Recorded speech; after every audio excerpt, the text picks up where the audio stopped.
All right, everybody, we are back again for another episode of the Coach's Compass. Again, season 2. Don't know what episode it is because we just continue to roll, continue to bring on cool guests from all across the world. It's your boy, Coach Coop, again, reporting live from USFA. Right, my boy, Coach J, can't be with us tonight just because he's got some things that we're dealing with, and also the time difference, right? Still trying to keep up with all that stuff. But remember, hit that like, subscribe, comment button down below so we continue to have this thing grow, continue to bring on cool guests from all over the world. We got our boy, Coach CD, with us here tonight. He is a head strength and conditioning coach for Mercer men's basketball. He's also an online coach and consultant. Coach, thank you and welcome to the Coach's Compass. I definitely appreciate you having me on. I know we've been going back and forth for a little while trying to organize this, so it's good to be up here. Yeah, finally caught up with some of your time, but hey, that's how it is, man. The strength and conditioning world, the schedules go crazy. You know, like especially you're getting ready to go into your basketball season now. So I can only imagine what it's going to be like then. So I'm glad we caught you beforehand. Yeah, most definitely. So, Coach, what got you into this field? What brought you into strength and conditioning? What got your interest? Like, why this side of the world? Honestly, I think I got into S&C more so because I didn't know what I wanted to do. So I always loved lifting weights, though. My first memories lifting weights are going down to the basement. We had a little weight set in our basement. My dad teaching me how to bench press and do like some of your basic dumbbell movements. So we had a couple pieces of equipment down there, and that's really where I fell in love with the gym. I would go train with my old wrestling coach, and then I got on the YouTube, the YouTube dark hole back from, man, that was probably the early 2000s at that time, like 2007, 12-ish, when all the bodybuilding YouTube type stuff was real big. So went down that rabbit hole for a while. Thought I was going to be a competitive bodybuilder for a bit. Realized I didn't want to do that. Got into college and I kind of studied a lot of different things in the science realm. I was pre-PT for a while. I was a bio major, a chemistry major, a biochemistry major. I was pre-PA, pre-chiro. I kind of did everything, but it was all generally related to like biology, chemistry, kind of the anatomy type of fields. I always really enjoyed my anatomy classes, thought the science stuff was really interesting, but really didn't know what I wanted to do because I shadowed all those professions and none of them really spoke to me. So I kind of reached a point where I was like, man, I'm kind of just wasting my time here. I don't really know what to do. And then my mom actually is the one who found the exercise science major at our university.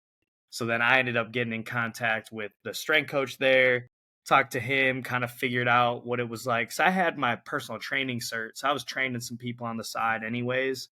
And I knew I liked to lift. So I kind of found out like, oh man, I can get paid to, instead of just train like average Joes at the Gold's Gym downtown, I can go get this degree and then I can get paid to train high level athletes. Like, sign me up.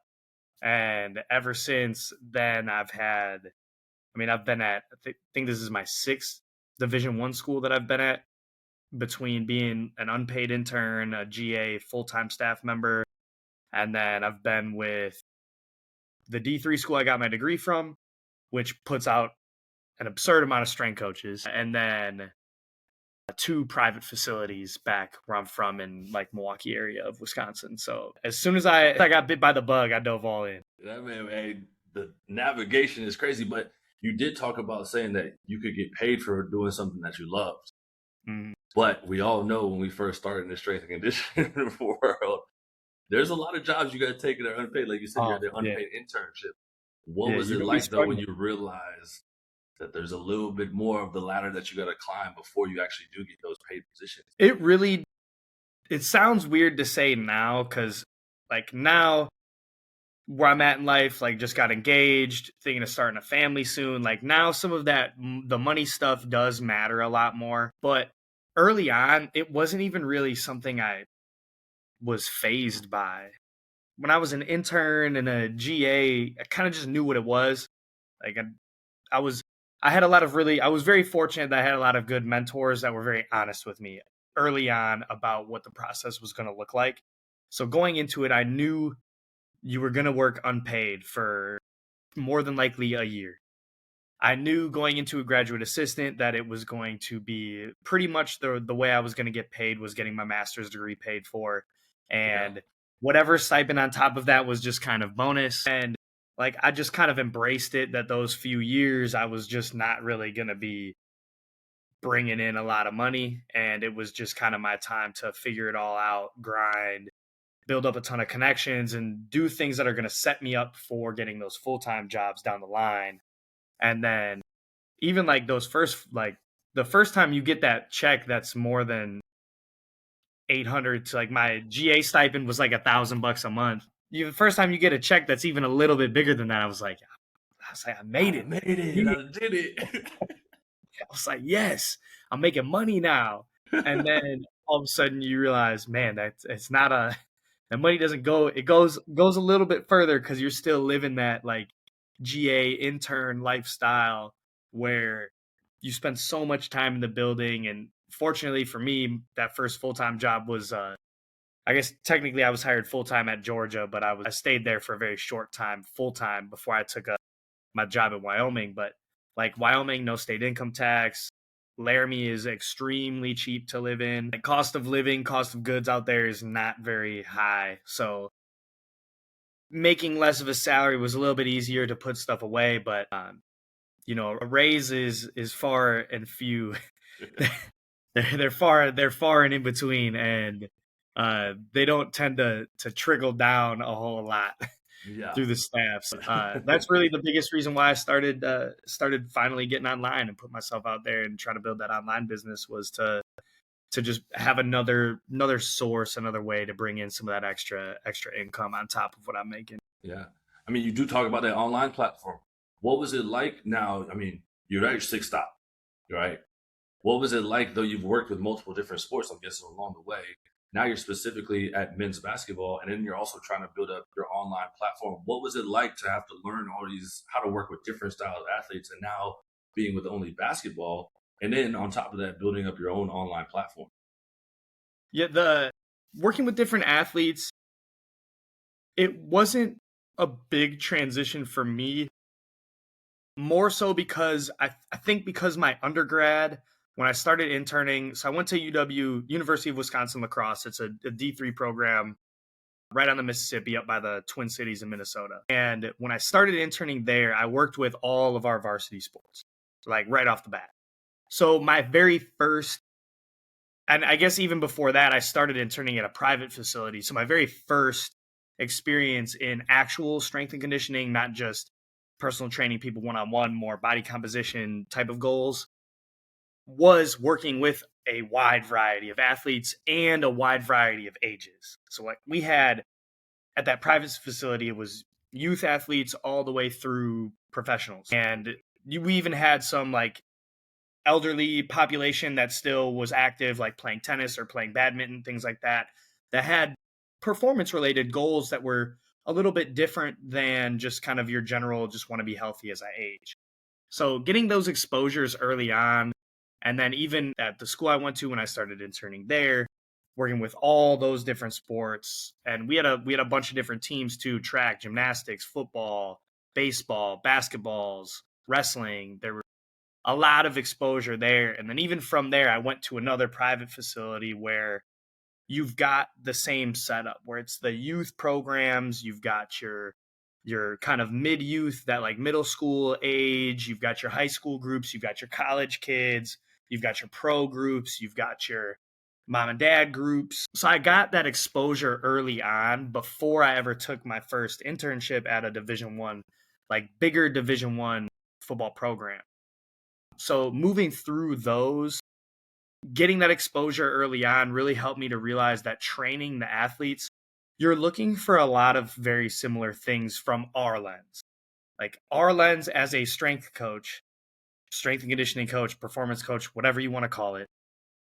From our lens, you are really across all sports trying to build a more powerful, more explosive, stronger, faster, more agile athlete. And that stuff transfers from football to basketball to soccer to wrestling to gymnastics, all of this stuff. And really I think the difference more so comes in the dose of certain things. Mhm. Like, and it's very context dependent too, depending on what your team needs, what individuals on your team need. Like for me right now, my guys don't need to put on a ton of weight.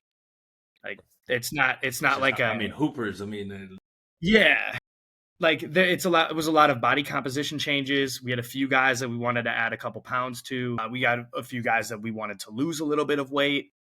But all in all, it's not just that gain mentality, kind of like you would see with football, where a lot of times you are looking to put some weight, unless you're at one of those big Power 5 programs that your recruits come in and they're already at their playing weight. They're already very well developed, really mostly because of their genetics, because the training age of a lot of these athletes is not as high as I think a lot of coaches would like it to be. But that's another another topic we can dive into. But yeah, I think when you start looking at it through our lens of what we're really trying to do and where we can really make an impact on winning and make an impact on how well our athletes excel at their sport, you see a lot of the same things come up. And then it's really just figuring out how to dose it appropriately for the athlete so that it transfers better to what they're going to need to be doing in their sport. what are you seeing though? I mean, you've been to multiple different places, Power Fives. Right now, you're at where you're at now. What have you seen has been kind of a gap that's been missing for when athletes come in from the high school level, or even guys that are transferring in from other places? What do you see as kind of a gap that athletes are missing? And you talked about training age, but like just in their overall athleticism and stuff that you're trying to help minimize the gap. The biggest thing that I notice is just a general lack of training and a general lack of knowledge around training. You think a lot of these kids would come in and have a bigger base level of our stuff than they do. A majority of the time, the freshmen that I see are people that have just come out of a high school where either their sport coach ran the weight room, a gym teacher ran the weight room, or they were just doing stuff with mom or dad in the garage, or they were just kind of going to Gold's Gym and looking at whatever YouTube page or whatever their favorite like fitness influencer was doing. Not anything necessarily sports specific, but just that general lack of training. They tend to come in and they've been playing their sport for a really long time, or they've been playing multiple sports for a long time, but they haven't gone through a well thought out, well organized training program. So a lot of times when they get in, it's their first introduction to real training. So that's where I think a lot of coaches tend to go off the rails a little bit, because it looks cool on social media and it's fun to talk about all these advanced training principles and these different things that you can do to squeeze out, that are really generally used to squeeze out that extra 1 to 2% for a really high level athlete that's topped out. But that's not what these kids need. Even a 4-year guy that goes, like, let's say in today's landscape, it's not as common, but let's say you have somebody on your team that is with you for 4 years. Sure, your program should shift and change for them a little bit just because of their training age increasing. The things that make them great might need to shift in a little different way as they age, as they go through the program, as their sport takes a toll on their body. But you're still looking at somebody that may legitimately only have 4 years of being in a well thought out, well planned out program. So tapping into some of that extra stuff, once you apply that stimulus, it's never going to hit the same again. So you're exposing them to some things that you probably don't need to, and you probably would have got just a better general adaptation anyways from dumbing it down, keeping it a little more simple, and just following the process and not rushing to get to cool stuff just because it's more fun for you to kind of talk to other people about what you're doing with your program.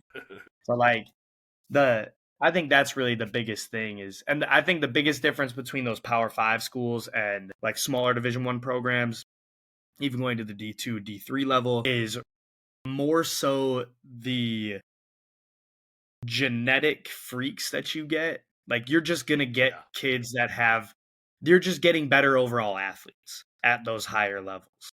So it's not necessarily that they're more well trained. It's just that they're just legitimately better athletes. They pick up on things faster. They respond to training better. And that's, I think, the biggest difference there between the different levels. So I think number one, you got to recognize where you are and what kind of genetics the kids that you are getting come in with. And number two, you got to just recognize that a lot of times these kids are coming into your program knowing nothing and having trained zero. So uh, I know personally that's caused me to really pull back on some of my programming stuff initially when I take over a team, caused me to really pull back and focus on really keeping the main things early on, and then understanding where I would like to go in the next 2, 3, 4 years with the program, and doing stuff in the moment to set that stuff up down the line. For sure. No, I mean, it makes perfect sense. It kind of fits along the lines of how we've looked at your social media and learned a lot of things from what you're doing. Because if you look at yours, you're not fitting the fads, right? You're not trying to do what is, I would say, cool, right? You're just doing what is needed.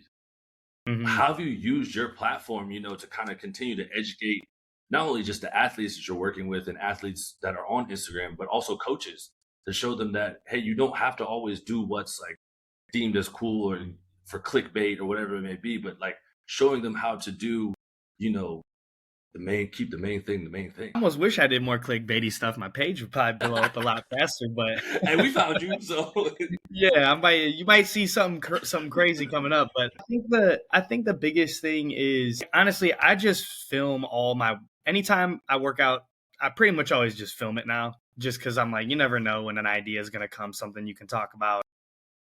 Even if I just need a clip one day, I'm like, man, let me go back and let me take this clip of me bench pressing. It will go well with this message that I'm about to try to put out. But really, I just started putting out my thoughts on what good training was and putting out visuals on what I thought good training looked like, and just double down on it. Because I know a lot of and I'm sure people maybe they don't notice this, but a lot of times when you look at my stuff, you'll see it's the same. I'm posting very similar clips week to week to week to week to week. It's the stuff I'm doing doesn't necessarily change. The structure doesn't necessarily change that much. I'll sub in some different exercise variations. I may change the structure of the week a little bit, but pretty much always it looks like a very similar structure. And then week to week, it's the same clips of the same exercises. It's just progressively either technique is improving, speed of movement is improving, or load on the bar is improving over time. And then all of a sudden it switches.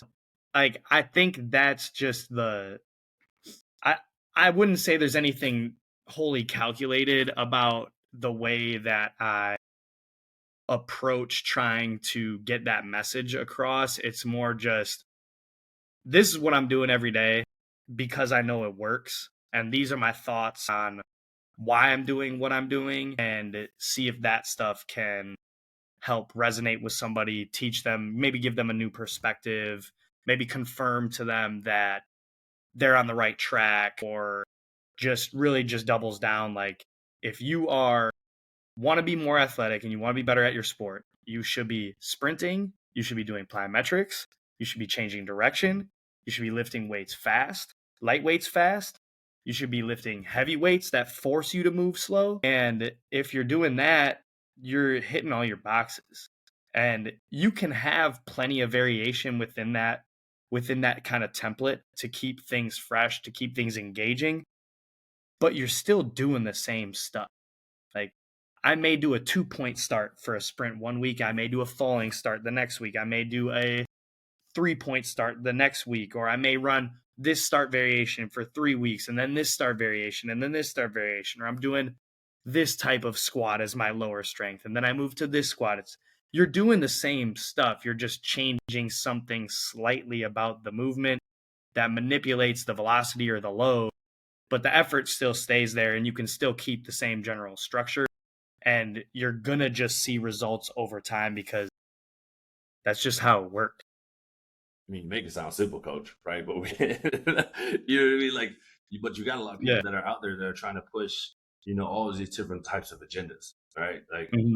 but not really showing how to get to that point. Like everyone shows like the very highly advanced movements that they're doing and not really showing like the timeline of what it takes to get there. Or even telling the athletes like, hey, like there's a progression to get there, what the drill stacking was to use to get to that point.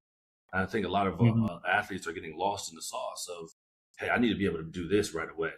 But I love what you're Mhm. doing on your social media page by showing people just, hey, it's literally the same thing. Like I've been Yeah. following it now for weeks and just seeing, Yeah. but it's the same clip. It's just added a couple of more things in there, or maybe it Yeah. just looks a little bit faster. Yeah. But it's simple. But that's what's been effective, right? And that's what works for a lot of different athletes. Mhm. I think that's where a lot of people get a little lost when it comes to the social media stuff. Because like you said, sometimes like, hey, maybe I should just post some clickbait so I can get some more likes and some Yeah. more comments and more people to follow. And Yeah, and that's the it's hard simple part to about see. our industry. Yeah, and you gotta like the other thing too is you can't just take a post at face value either. You have to think about the context behind it. 'Cause a lot of times you'll see people post things that sound really good and probably are really good for their context. Doesn't necessarily apply to yours. Like a lot of the stuff that a lot of those I don't even know that I don't know that even anything is necessarily that high level that we do.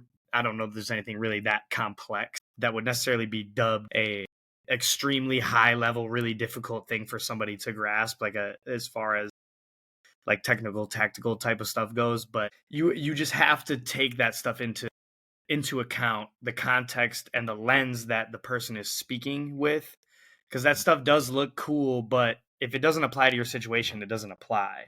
And that's where even some of the things I may point out, I may disagree with the stance or I may come across as a little bit combative about something, but ultimately it just doesn't work for my scenario. And the post that I'm putting out is speaking more to people that are in my same scenario. And that's why it would resonate more well with them. But I can see how somebody else might see the same thing and they're like, well, that doesn't make sense because I have a one-on-one person that I work with for an hour and a half, 5 days a week. So I can do X, Y, and Z other things with them. And I'm like, all right, cool. I don't have that. Yeah. I've got 14 dudes that some days we train as a whole team and other days we train in a split group. So that doesn't apply to me. But you've got to be able to filter that stuff out. That's why I tell people, take social media with a with a with an open mind going into a lot of that stuff because there is so much good information out there now. Feel like every day I see more and more good coaches getting on there and starting to throw information out there and throw things up. That's really good stuff. It's just being able to read it with the thought of the lens that the person is putting it out from so that you can actually decipher what they're talking about and see if you can apply it to your situation. Feel that. So, Coach, last thing before we get out of here, what's something you'd want us to ask our next guest? Oh, something to ask the next guest. This is a good one. I always think that it's interesting hearing people's perspective, coaching and programming for the athletes that they work with as far as like what their setting is. So like, let's say you've got a collegiate strength coach on next. It's interesting for me to hear what's their long-term athletic development model. What's their approach when they get a freshman class in? How are they introducing them to training? When they go to a new organization, what's step 1, 2, 3 for them to establish rapport, build respect with their team, implement the training system that they want to implement, and phase them into that stuff. I always find those conversations interesting because it gives a lot of good practical advice that you can just kind of exit with and use it immediately. Sure. I don't know who our next guest is, but I'm going to use this question next time we jump on with them. So, Coach, I appreciate you jumping on today. I appreciate you dropping some knowledge, right? And sharing, everything you got going on and how you got to where you're at now. So everyone that's out there, hey, it's super simple. Like he said, right? You just got to do the basics. keep the main thing the main thing. But if you got a chance to coach out, check Coach CD, check him out for everything he's doing. And Coach, thank you again for being here today. Yeah, no, definitely appreciate you having me on.